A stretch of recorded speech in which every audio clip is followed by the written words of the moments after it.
Amerikanen willen via Zeeland de Europese oestermarkt veroveren. Op die manier wordt Zeeland zeg maar een beetje de marktplaats van schelpdieren hier in Europa. En verder in deze Zeeland nu. Tijdelijke natuur voor dieren en planten. En met je collega's trainen voor de zwaarste.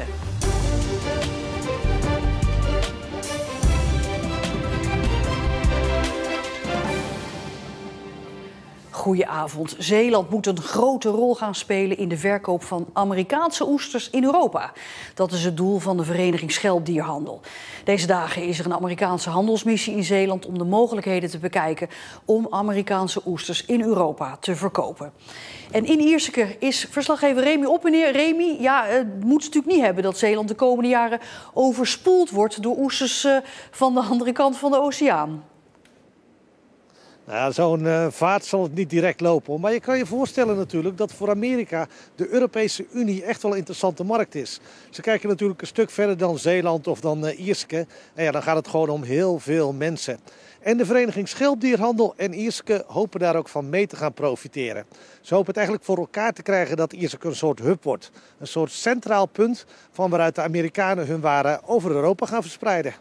Zeeuws weer bij de ontvangst van de Amerikaanse delegatie. Ze zijn met een duidelijk doel naar Zeeland gekomen. Zeeland is een import-export, is een hub, zoals dat heet, van schelpdierverwerking en schelpdierhandel. De Amerikanen willen heel graag naar Europa exporteren en wij kunnen voor hun ook een dergelijke functie uitvoeren.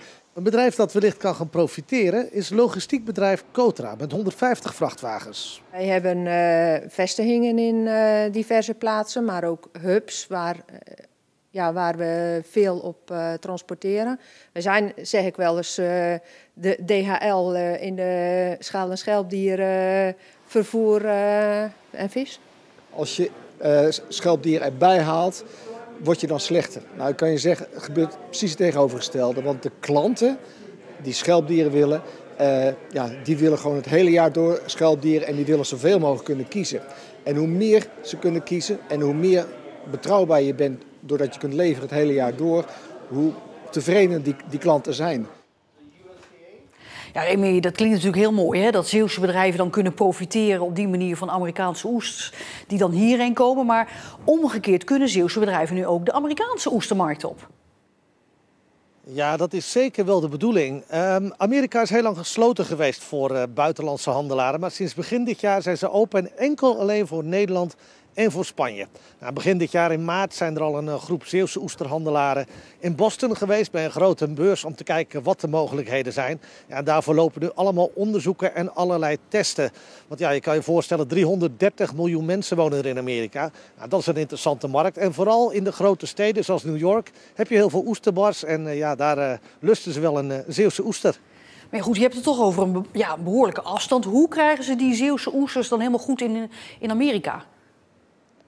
Nou, dat is nog iets wat heel goed onderzocht moet worden. Want een oester staat natuurlijk bekend als een duurzaam product. Je kan je voorstellen dat als je een schip of een vliegtuig vol met oesters die kant op laat gaan naar Amerika, ja, dan is het duurzame er wel een beetje af. Dus ze zijn aan het onderzoeken wat de mogelijkheden zijn. Er wordt bijvoorbeeld gekeken om het via schip te doen. Dus bakken vol met water en de oesters levend houden. Dat ze op een goede manier in Amerika aankomen. Maar dat moet allemaal nog onderzocht worden. Dus dat gaan we de toekomst ongetwijfeld horen.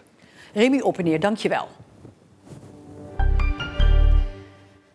Het Zeeuwse Delta blijkt na 1 oktober de goedkoopste energiemaatschappij van Nederland te worden. Bij de gasprijs is Delta vanaf 1 oktober echt de goedkoopste, vergeleken zeker met andere grote gasleveranciers.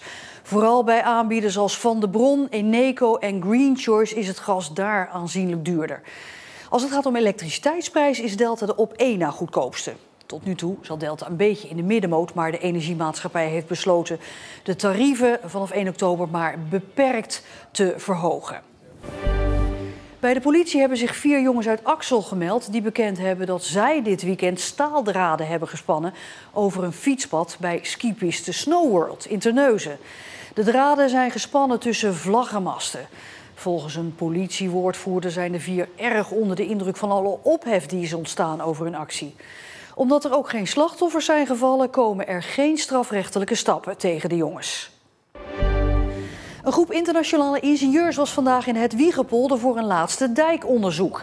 De dijken die gaan verdwijnen vanwege de ontpoldering waren de afgelopen jaren een wetenschappelijke proeflocatie. Er zijn veel nieuwe inzichten opgedaan, bijvoorbeeld over het belang van gras. Dus we hebben eigenlijk geleerd dat de dijken misschien wel sterker zijn dan dat we altijd dachten. Dus eigenlijk zolang er een goede grasbekleding op zit, een goede graslaag, dat is eigenlijk een soort van pantser van de dijk. En dat betekent dat we veiliger zijn dan dat we misschien wel dachten. Het is de afsluiting van een lang onderzoeksproject. Het is de laatste keer dat we hier kunnen en een hele mooie kans voor ook internationale collega's om hier nog een keer te komen kijken en de lessen die wij geleerd hebben hier te kunnen delen. Is dit een snoepwinkel voor dijkenonderzoekers? Het is absoluut een speeltuin noem ik het vaak. Een snoepwinkel is eigenlijk ook heel mooi. Ja, we kunnen hier heel veel proeven doen. Alleen een A-diploma is niet genoeg om veilig in zee te kunnen zwemmen. Dat zegt de Van Dixhoorn Reddingsbrigade, die constateert dat steeds minder kinderen doorstromen naar een B- of een C-diploma. Met een A-diploma kan een kind zwemmen in een rustig zwembad, zegt de brigade. Met B kan een kind dan naar een druk zwembad met attracties. Het C-diploma bereidt kinderen voor op zwemmen in open water. Maar zelfs een C-diploma zou nog niet genoeg zijn voor het zwemmen in zee vanwege de stroming daar. De bouw van een grote zeesluis heeft impact op de natuur. En daarom wordt tijdens de bouw van de nieuwe sluis in Terneuzen zoveel mogelijk rekening gehouden met broedende vogels en bloeiende planten. In de buurt van het bouwterrein is daarom een stukje grond vrijgemaakt waar de natuur zijn gang kan gaan. En daar maken al heel wat dieren gebruik van. We hebben hier patrijzen gehad, fazanten, roodborsttapuiten. We hebben hier de kneu gehad, de grasmus, maar bijvoorbeeld ook de graszanger. En dat is in Nederland best een zeldzame soort die hier in ons terreintje heeft gebroed. Ja, dat is hem dan. De graszanger. Met ecoloog Leo Voorthoorn gaan we op zoek naar deze vogel, de zeldzame graszanger. Hij is hier in de Nieuw-Neuzenpolder al een paar keer gespot. Toen u de graszanger voor het eerst hier zag, wat dacht u toen? Ik dacht dat is wel heel bijzonder. Het is een soort, ik heb het nog even nagezocht, de laatste telling is uit 2020. En toen kwamen er in heel Nederland zo'n 70 broedparen voor. Dus als hier in ons terreintje dan een paardje graszangers neerstrijkt, nou, dat is wel iets om trots op te zijn. Een paar kilometer verderop wordt een nieuwe sluis gebouwd. Tijdens de bouw wordt volop rekening gehouden met de natuur. Toch heeft de bouw impact. Ja, die effecten zijn natuurlijk heel groot. Het is een enorm project. Op het sluisplateau zelf verdwijnt land, er komt nieuw land bij. We hebben grote gronddepots aangelegd in de omgeving, parkeerterrein geasfalteerd, kantoren neergezet. Ja, de impact is enorm. Dus wij zijn voortdurend met een team van ecologen bezig om te kijken welke effecten verwachten we op de natuur en hoe kunnen we die effecten compenseren door bijvoorbeeld vervangend leefgebied aan te bieden op andere locaties. En dus kunnen op dit stukje grond vogels, insecten en kleine zoogdieren hun eigen gang gaan. En hoe weet de natuur dan dat ze tijdelijk daar niet moeten zijn, maar naar hier moeten komen? Nou ja, goed, dat ontdekken ze heel gauw. Er is daar zoveel verstoring, daar gaan ze nu niet meer broeden. Maar ja, we zorgen ervoor dat in het broedseizoen dit gebied ook afgeschermd is met hekken, dat niemand erin kan. Er is hier volledige rust en ja, dat weten ze heel snel zelf te vinden. Qua plant is het vooral ruigte vegetatie, veel grassoorten, maar ook de nodige bloeiende planten. Je ziet hier de harige wilgenroosjes, heelblaadje stond wat verderop, koninginnenkruid. Ja, en dat is eigenlijk een tuinplant, die hoort hier niet. Maar ja, goed, het is voor de bijen is het een goede soort, heeft veel nectar. Kijk, dat daar bij die boom, dat zou een graszanger kunnen zijn. Of het er ook echt een was, zullen we nooit weten. Maar de kans is dus aanwezig dat de graszanger hier nog ergens rondvliegt. Zodra de bouw van de nieuwe sluis klaar is, zal de grondeigenaar, in dit geval Rijkswaterstaat, beslissen wat er met dit stukje tijdelijke natuur gebeurt. En deze week staat natuurlijk in het teken van de aanloop naar de kustmarathon. Die kost deelnemers een enorme voorbereiding. Samenwerken voelt als vanouds, maar deze mannen gooien het zaterdag over een hele andere boeg. Met 6 collega's gaan zij de kustmarathon lopen en daar hadden ze nog niet zoveel ervaring mee. We begonnen dan bij het Nonnenbos, over de boulevard.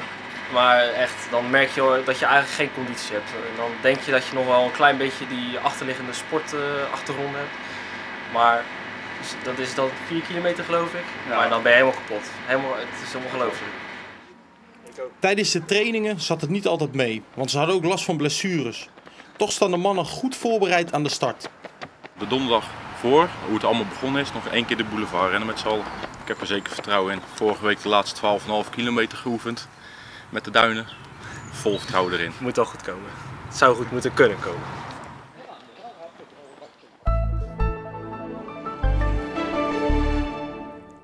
De dag begon met regenbuien in Zeeland, maar in de loop van de middag klaarde het iets op. Het werd 15 graden vandaag. En ook de komende dagen blijft het, helaas voor de kustmarathon, onafgebroken regenachtig. En tot zover deze Zeeland Nu. Nog een hele fijne avond en graag tot morgen.